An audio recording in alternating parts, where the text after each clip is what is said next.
My name is John and I'm a textile collector. I used to live in Taiwan. I had an art gallery there, but I moved to Malaysia for the sole purpose of continuing my textile collection and my research into Malay textiles.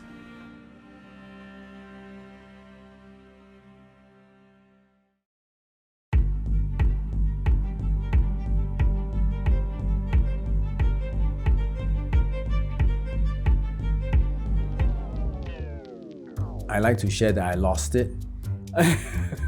And I'm very sad because it's such an important piece, because it tells the story of how I started the collection.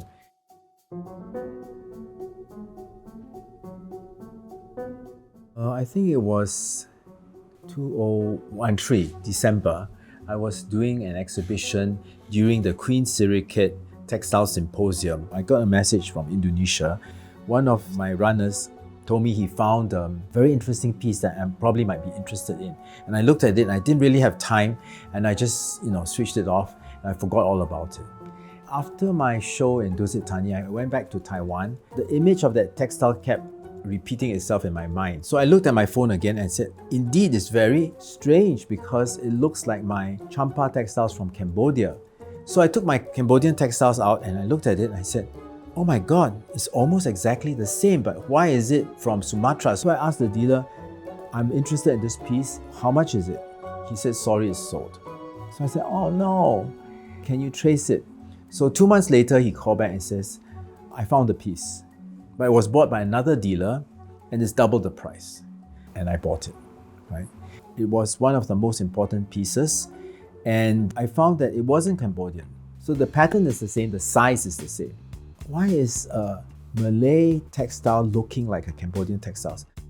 I started doing my research, and I know in 1680s, when the Dutch had the monopoly over the Indian trade textiles, the Malays didn't want to buy from the Dutch because the Dutch put a high price on the Indian textiles because they wanted to make the profit. So because they couldn't get any more Indian textiles, they started importing textiles from Kelantan, Terengganu, Patani, Thailand and Cambodia.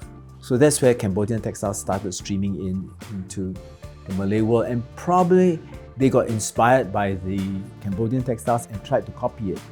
A very interesting aspect of it is the double green line. So in the border, there are two green lines running on the long end at the top and at the bottom. The inner line is darker and the outer line is lighter. And green is one of the characteristics of expensive Cambodian textiles because green is very hard to achieve on silk. I haven't solved the mystery of why they have two green lines. Almost all of them have these two green lines, and why one green line is darker than the other green line. Is there a special meaning, right? And then why did the ones that imitated them also had the two green lines and one dark and one light? So it must have been a prominent characteristic of these cloths. In Kelantan, I obtained a piece from a royal family. It was an heirloom piece. And it turned out also to be charm Cambodian. So you can see the connection between Thai, Cambodia and Kelantan. My exhibition that I'm going to show it's very interesting because it will link all these places together through the textiles. When I started with this, I only had that piece which is from Sumatra, that's Malay. But then I realized that I had other pieces from Sumatra I didn't know much about, that it ended up to be Malay too. So that made my Malay collection suddenly very big. So out of this 5,000 pieces, I'm going to exhibit 650 in the show. So I hope you can come and see this show and see how I started from one textile and ended up to 5,000 pieces.